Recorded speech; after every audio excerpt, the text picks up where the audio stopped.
My concern is that ethical reasoning, moral reasoning, the collective conversation of culture is going to lag behind the scientific advances, and that the scientists themselves may not be asking the hard questions, the ethical questions. They're asking the scientific questions. But the questions, the most simple one is, should we be doing certain things? Is death something that we ought to attempt to destroy?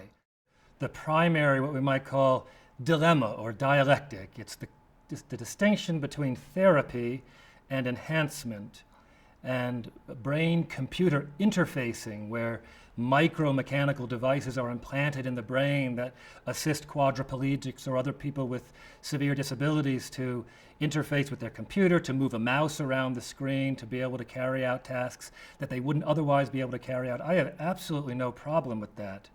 But it is this question of where are we moving towards? Science, clinical science, has been oriented primarily up till now to healing, to ordering or bringing about an equilibrium in human nature, in the systems of the human body.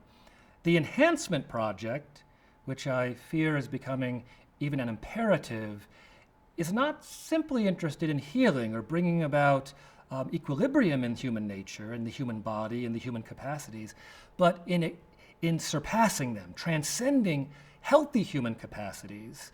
And so I know the line between therapy and enhancement is not so easy to draw, but as we move away from the line, and I think the futurist thinkers like Dr. Kurzweil move away from the line into projections and imperatives that move far from the idea of just bringing about the best that the human person can be, human nature can be, that's where the problems arise in my mind.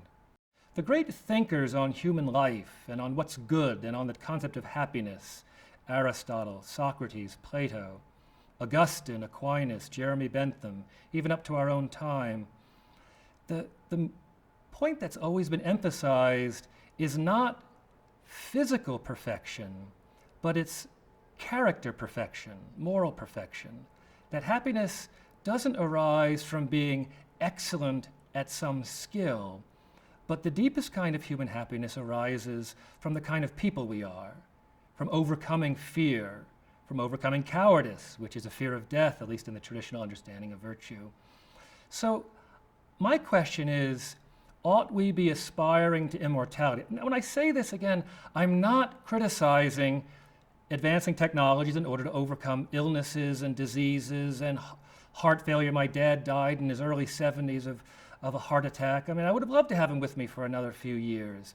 But when we're talking about immortality, and Ray Kurzweil's predictions that what we can do is reprogram the genes which now code for cell demise and death, we find those genes and we program them for, I don't know, chronic robustness. And the question there becomes, what's this going to do to ourselves?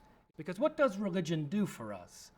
I mean, many would say religion is just a crutch to get through the here and now, but I think a more intelligent answer to the question would be it helps to answer the questions that we can't answer through empirical observation. Where does humanity come from? Is there any cosmic purposefulness in the universe? Is there life after death? What do I do about suffering, the suffering of the innocent? Is there any meaning in it, or is it meaningless? I mean, these are the questions that religion imbues with meaning. And I think when technology begins to promise for us the answers to these things, suffering will be overcome by a machine. Death will be overcome by a machine. Weakness will be overcome by a machine. What enables us to perceive purposefulness in human life, what enables us to see that sacrifice for the sake of, say, love, which is an intangible, self-sacrifice, even the sacrifice of our life for the sake of love and relationship, for the sake of my child or my wife, is something that can't be quantified, can never be reduced to a machine.